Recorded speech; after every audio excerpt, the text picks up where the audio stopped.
તો વિશ્વનું સૌથી મોટામાં મોટું મંદિર જે 100 એકરમાં ફેલાયેલું છે, તમને ખ્યાલ છે ભારતમાં નથી, તો ક્યાં છે બાપુ? કંબોડિયામાં છે.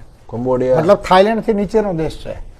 ગર્વની વાત એ છે કે 1985 સુધી એ રાષ્ટ્રની ભાષા છે ને એ સંસ્કૃત હતી. શું વાત છે? રાષ્ટ્ર ભાષા સંસ્કૃત હતી કંબોડિયાની અંદર. વિશ્વનું સૌથી મોટામાં મોટું બ્રહ્માજીને સમર્પિત મંદિર છે.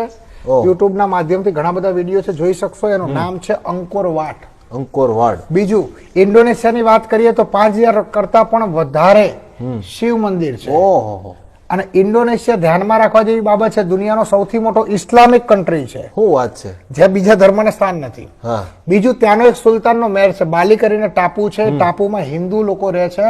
એ બાલીના ટાપુમાં નીચે દરિયાની અંદર, હમણાં જેમ દ્વારિકાની અંદર નીચે દરિયામાં જઈને તમે કૃષ્ણનગરી જોઈ શકો ને, ત્યાં વિષ્ણુ ભગવાનનું મંદિર છે, બહુ મોટું દરિયાની અંદર. હા, ટિકિટ લઈને તમારે 500 મીટર અંદર જોવા જવાનું. એ મંદિર ત્યાંનો આર્કોલોજીકલ, આપણો કોઈ નહીં હો, કોઈ RSS કે હિન્દુનો આર્કોલોજીકલ ડિપાર્ટમેન્ટ નથી, મુસ્લિમ દેશનો મુસ્લિમ આર્કોલોજીકલ ડિપાર્ટમેન્ટ એવું કે છે. 5000 વર્ષ જૂનું મંદિર છે.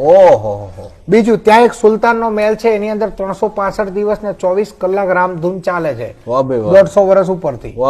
આ ઉદાહરણ ભારતમાં ઓછું છે નથી, બરોબર છે. ત્યાં તમે જાઓ એટલે રોજ સાંજે મૂક નાટકો, મતલબ એક્શન કરીને સમજાવે, બરાબર, એવા મૂક નાટકો આજે ઇન્ડોનેશિયાની અંદર રોજ રામાયણના થાય છે. અને વિદેશથી લોકો